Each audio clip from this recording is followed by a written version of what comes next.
Welcome to Cooking a T-Bone Steak on the web. Go anywhere with your friend at Beard Street Barbecue. This is something a little bit fun here. Nice and easy to do. We're going to be doing a lot of charcoal here, so of course starting off with a little handful just to get things going. This is going to be used for the smoking process at the start, so we're going to light it up. In the meantime, I hope you got your steak, because that's the whole point. Put it in your favorite rub. We're using the Midnight by Bulldozer BBQ here, and it looks fantastic on a fresh steak. Now, is this thing lit yet? Yeah, there we go. Getting ourselves a nice little fire going. Starters are handy. This is the Weber starter itself. It's practically built for this thing. If you don't have it, there's a few other ideas on the internet you can check out. In the meantime, get some flames going, get it nice and hot. It's going to take you about 20 minutes or so. I was maybe a little bit presumptuous in thinking that it was ready to go a bit quicker than it probably was. But you know what? We work with it because that's just how we do. That's the fun of barbecue. You got to learn as you go. So put this stuff up at one end of the barbecue. You don't want to be cooking everything all at once. You just want it to give you a little bit of indirect heat. So that way you can get a nice low and slow cook, if you want to call it that.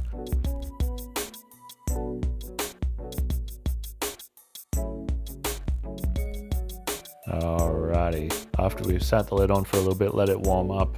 We have the grate on ready to cook. So let's use a little smoke here. We have the natural smoke from our friends in South Australia, just some nice simple oak wood, beautiful flavor. Chuck your steak on. We want the porterhouse end facing the heat because that's going to cop a lot of, well, the heat. We like to use a little temperature probe, makes it easier. Stick it in there a little bit. And of course, if you're not an idiot like me, make sure to use your gloves so you can actually put it in properly without contaminating anything. It's good for the health, apparently. So after a little bit of time, take your steak off for a rest. It should look fantastic. Look at that color on it. And don't forget, fire up a bunch more charcoal because now we get to sear it. This is the whole searing part of what we call reverse seared steak.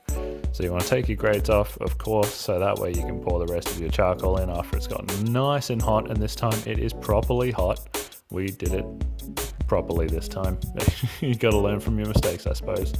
It did take a little bit longer to get the first smoking part done because it was not quite as hot as it should have been, but you know what, we make it work. So now charcoal's ready to go. Make sure you chuck your grate back on there, otherwise it could be a little bit interesting. And then the fun starts. This is where we plop our steak on using better tongs than what we had here because that just slipped off, but that's fine. Now, speed it up a little bit. We like to do 30 seconds on each side and then do a minute on each side. It might be a little bit excessive to some, but when you have that much rub on your steak, you want to make sure that the heat penetrates through nicely. And I assure you, the crust on that by the end of it is going to be worth it. So now we've flipped it a few times and we've got to shimmy it to get it back in there. So we're good to go, but it got there eventually. And once you've taken it off, sliced it up, you will be looking at a beautiful, beautiful piece of steak. How good is that?